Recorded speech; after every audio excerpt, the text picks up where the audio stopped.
Le souci, quoi, c'est pas un souci parce que c'est aussi un processus, mais chez l'humain, on s'est identifié à notre programmation, à notre personnage. Or, on n'est pas que ce personnage. Le personnage, c'est vraiment la partie astralisée de notre conscience qui est utile pour vivre sur Terre. Parce que si on n'a pas de personnage, on peut très bien ne pas avoir les pieds sur Terre, on peut être et puis être complètement en dehors de toute réalité aussi. Donc là, on est venu aussi pour jouer le jeu quelque part. Sauf que dans ce jeu, bah, il y a eu des pions qui se sont immiscés, qui sont les pions des ce qu'on appelle les forces astrales, qui sont sous forme d'entités. Et on doit aussi jouer en évitant les pièges. C'est ça le plus difficile. Ce sont des dépipés, en fait. Voilà, c'est ça. Donc après, c'est ça qui est le plus difficile parce qu'on est tellement inconsciemment soumis à ces forces dans une certaine mesure, dans toute notre dimension, hein, que du coup, c'est ça qui va être le plus difficile. Mais en fait, c'est pas réellement difficile parce qu'au fur et à mesure, on va intégrer notre énergie et on va voir ce qui se déroule, ce qu'on appelle le mensonge cosmique. On peut voir exactement ce qui se déroule entre les différentes forces. Et après, quand on comprend tout ça, bah, on se positionne et on navigue, hein, tout simplement. On peut considérer que votre incarnation, dans laquelle vous nous parlez aujourd'hui, c'est votre identité principale consciente en ce moment, quoi. Mais vous êtes multidimensionnel aussi, mais c'est là où vous pouvez agir en tout cas. Vous pouvez mener l'action consciemment.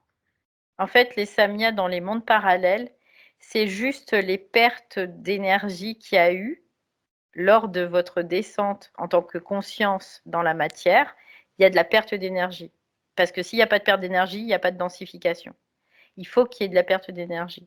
Et il faut qu'il y ait, ce qu'on disait hier, il faut qu'il y ait un focus aussi pour qu'il puisse y avoir une cristallisation de forme. Et là, en fait, toutes les lignes de temps, ce sont des samyas, des morceaux d'énergie qui ont été, parce que l'énergie ne se perd pas en fait. Donc elle va prendre une autre forme quelque part. Donc elle va prendre d'autres formes sous forme de mémoire. Et donc ces mémoires, eh bien, elles se diffusent sur différentes lignes de temps pour qu'il puisse y avoir des expériences qui permettent après de revenir en un seul point, tout simplement. Ouais, il y a une interrelation de toute façon. Il y a toujours une interrelation entre tout. Tout est relié. Les entités, les forces astrales telles qu'elles sont, ce sont des reliquats, ce sont Des déchets? des déchets Je dis des de déchets. notre propre énergie, quelque part. Donc on peut le voir aussi comme ça, dans une certaine mesure. Ça ne veut pas dire que on doit leur pardonner, on doit. Non, non, Les c'est intégrer, non, non, non, voilà, bien sûr que non. c'est les virer de nos corps parce que le problème, c'est qu'ils ont pris possession de zones dans notre corps, les différents corps.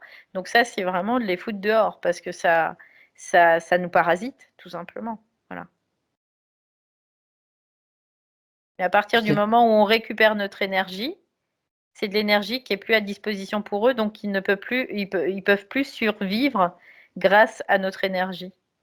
Et notre énergie, quand on la récupère, ça veut dire qu'on intègre notre principe et qu'on devient de plus en plus conscient, conscient, conscient, conscient, tout simplement. Voilà. C'est un peu les grandes lignes pour faire rapide.